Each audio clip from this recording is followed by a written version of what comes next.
Hoje eu vou entrar mais profundamente no assunto de ativos para que você possa entender um pouquinho como que eles funcionam, quais são os tipos de ativo, mas fazer uma diferenciação principalmente nessa economia que nós estamos vivendo agora, com uma desvalorização do papel moeda a cada dia que passa de forma artificial. Então, primeiro vamos considerar uma pessoa, digamos que eu moro no Rio Grande do Sul, eu sou um empreendedor, e eu fabrico sapatos, okay? Calçados de couro legítimo feitos na região sul do Brasil.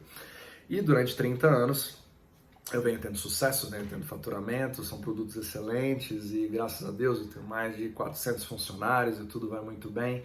E aí eu estou faturando meus 25 milhões de reais todos os anos. Mas chega um momento em que a Nike comprou uma empresa que quer trabalhar com sapatos vintage que acabam concorrendo comigo e me afetam diretamente. Eles trazem diretamente do Vietnã, uma qualidade bastante comparável, fazendo com que a pessoa não diferencie muito bem, a não ser que ela seja um fã grande da minha marca. E essa minha empresa que faturava 25 milhões, ela acaba indo para 20, para 19, acaba fazendo algumas demissões e pode ser até que eu encerre as atividades. Eu tenho empresas como bancos como Lehman Brothers ou empresas como Kodak que fecharam suas portas baseado numa inovação, às vezes uma tecnologia que é totalmente disruptiva, que se chama hoje em dia, onde muda completamente o cenário e faz com que de uma hora para outra o que você tinha como carro-chefe na sua empresa não é mais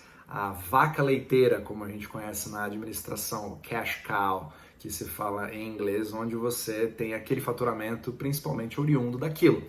E a sua empresa, quando ela está funcionando muito bem, ela pode ser considerada como um ativo, porque ela está colocando dinheiro no seu bolso. Às vezes você tem aí vários funcionários, a equipe está indo muito bem, as vendas estão indo muito bem, elas estão crescendo cada dia que passa e você tem um valuation dessa empresa que cresce cada vez mais. Mas, obviamente, nós estamos falando de empreendedorismo. Você tem forças que podem alterar o destino daquilo, certo?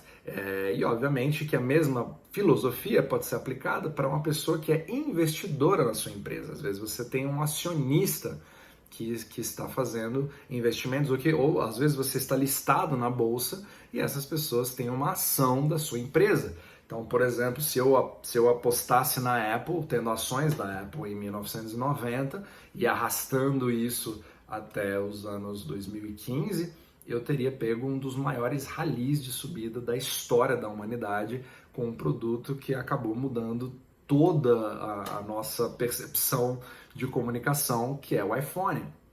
E isso alterou várias outras empresas, mudou completamente o mercado. Então, quanto vale você pegar uma subida como essa? Eu posso considerar a ação da Apple como um ativo? Com certeza. É um tipo de ativo de valorização, ok?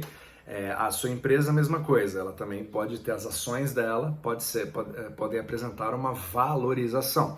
Eu posso comprar também, da mesma forma, um terreno ou um prédio que ao longo do tempo vai se valorizar. Às vezes eu peguei um prédio que está ali, né, num local que acabaram construindo um shopping perto dele, cria uma valorização, a demanda ficou maior, tem um tráfego maior de pessoas que está em volta daquilo e há uma valorização natural do mercado, certo? E existem outros tipos de ativo que você pode criar também uma renda passiva dele, não varia somente do valor dela, como uma ação, né? Uma ação que vale 20, que agora passa a valer 100, certo? Mas tem aqueles ativos que são o cash flow, que é o fluxo de caixa. Pessoalmente, é o que eu mais gosto. Tá? Eu não sou. Aí vai do seu estilo. Tem pessoas que preferem a valorização, quando você compra e aguarda aquela coisa subir, baseado no que você vê, e deixa o mercado agir, você tem aquele ganho de capital. E tem o ativo que te gera um fluxo mensal. Vou dar um exemplo bastante simples. Eu tenho um apartamento que eu alugo e, baseado no meu investimento, tem aquele fluxo de caixa que vai entrando.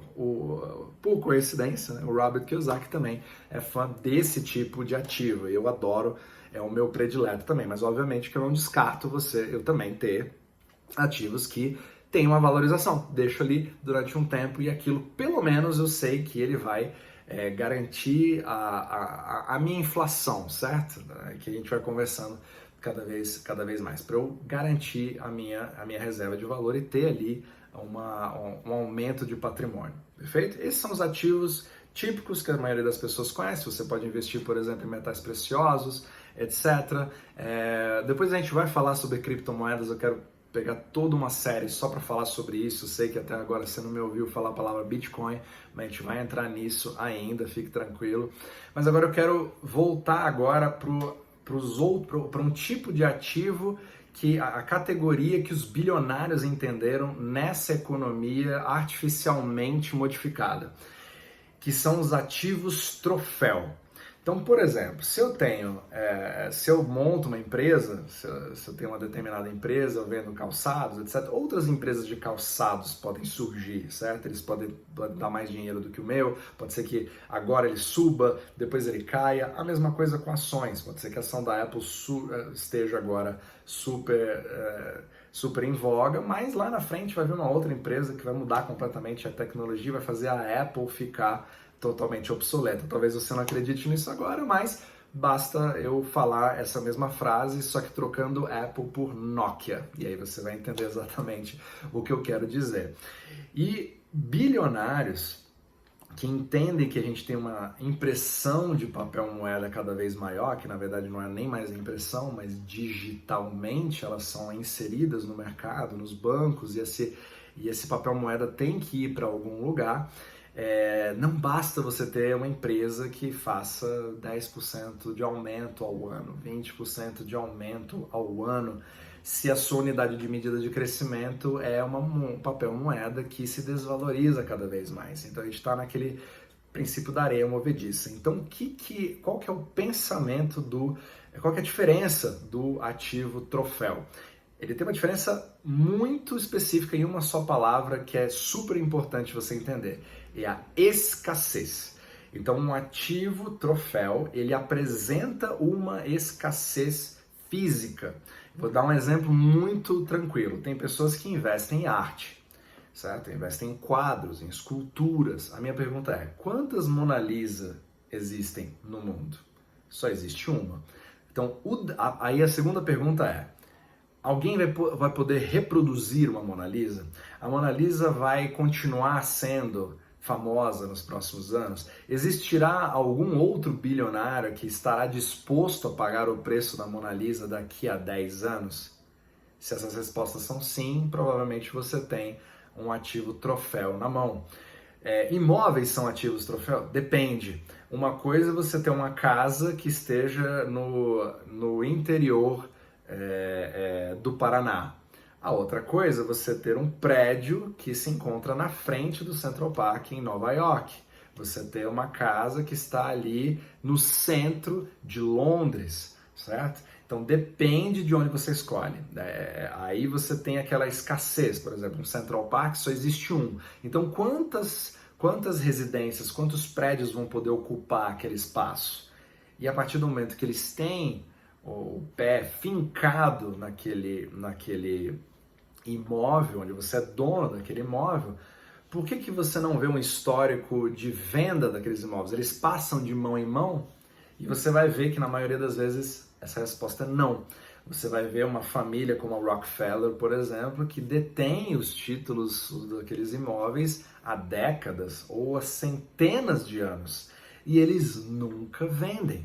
Por que eles nunca vendem? É justamente porque eles entendem que eu preciso de um ativo troféu que é escasso e se eu largar, eu nunca mais vou pegar, justamente pela escassez física dele. Agora, como é que se trata essa valorização? Obviamente, você tem a valorização de estar na frente do Central Park e você também tem a valorização, tem aquela de mercado, onde as pessoas passam na frente daquele prédio e aquilo se valoriza porque você tem mais shoppings, aquilo, etc. É central, mas ao mesmo tempo você percebe uma quantidade, uma inundação de novos papéis moeda que entram para os mesmos ativos. Você percebe? Quando a gente fala, e muitas pessoas elas falam sobre bolhas imobiliárias, porque a bolha imobiliária de Brasília, de São Paulo, de Nova York vai explodir, certo? Só que elas esquecem que a valorização ela vem de dois fatores, duas vertentes. Uma que é a demanda real, que nós como mercado criamos, mas a outra é a artificial. E infelizmente essa artificial, que é criada pelos bancos centrais, ela está sendo cada vez maior. E agora que a gente entende um pouco dos ativos troféu, eu vou mostrar exatamente como que os bilionários usam isso ao seu favor para se protegerem, se alavancarem e também pagarem 0% de impostos.